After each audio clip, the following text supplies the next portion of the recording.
Do we now have ourselves a goaltending controversy with the Toronto Maple Leafs? This is all coming off of yesterday's game, a 7-0 stomping over the Pittsburgh Penguins, where one Martin Jones makes 38 saves in the shutout. Look at this line, eh? Domi, Bertuzzi, 3 points each, point streak 9 games long for the Toronto Maple Leafs.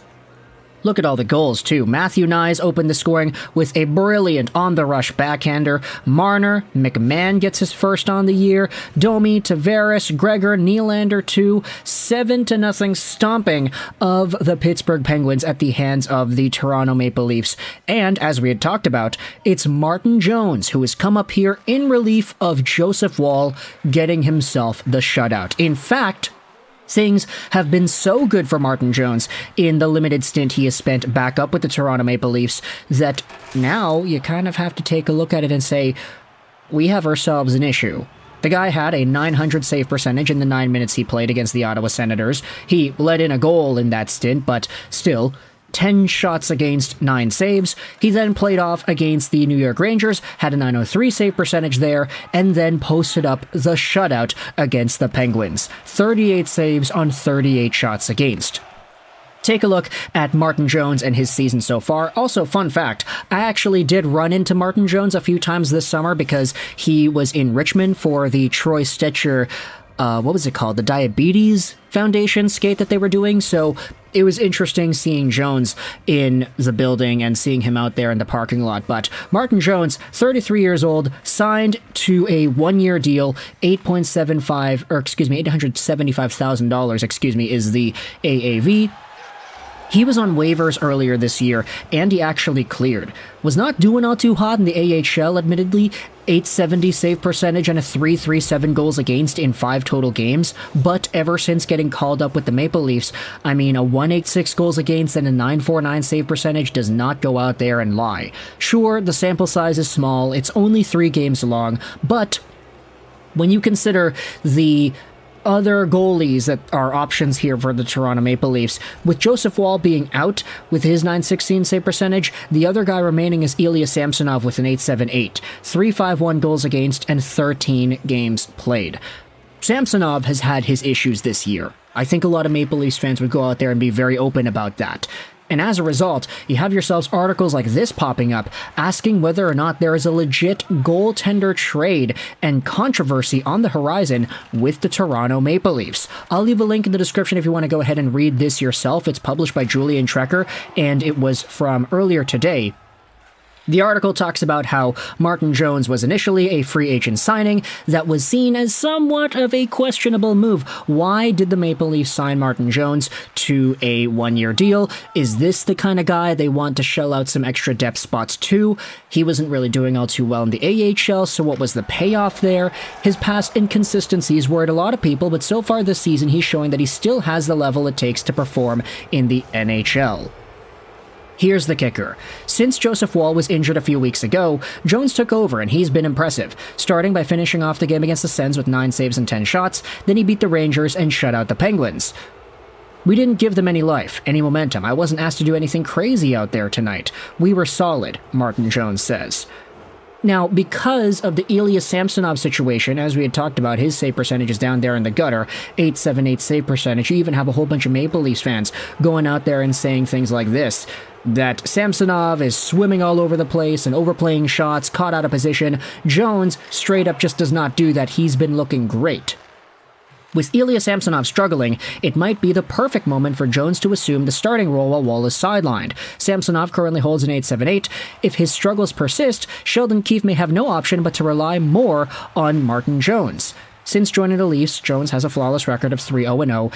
Could the Leafs consider trading Samsonov and his $3.55 million salary to keep the Woll and Jones duo? Currently, Jones' performance makes it highly unlikely that he would clear waivers. The Leafs might opt to carry 3 goalies for a time being, as a precaution, but depending on their salary cap situation and trade scenarios on the table, they may have no choice but to trade one.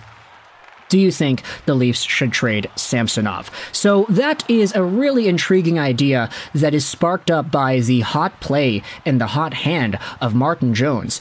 Let's go back over onto the Reddit post and read what Silent Obligation goes out there and says, "The Leafs signing of Martin Jones looks brilliant right now. We'd have been screwed if he was claimed earlier on waivers at the start of the year.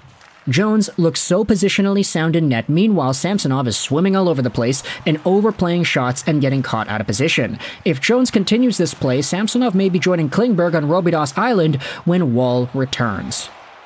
Here is the reply. "Having a third veteran stringer helps a lot more than bringing up a rookie like they've got in the minors, since he knows his role and what to do and is a lot calmer in net.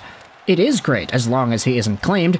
Eric Kallgren was great for a third goalie since he was completely waiver exempt as well. He had his flaws, but he also wasn't young enough that you felt like you were ruining their progress, and he was good enough to actually give us a shot to win."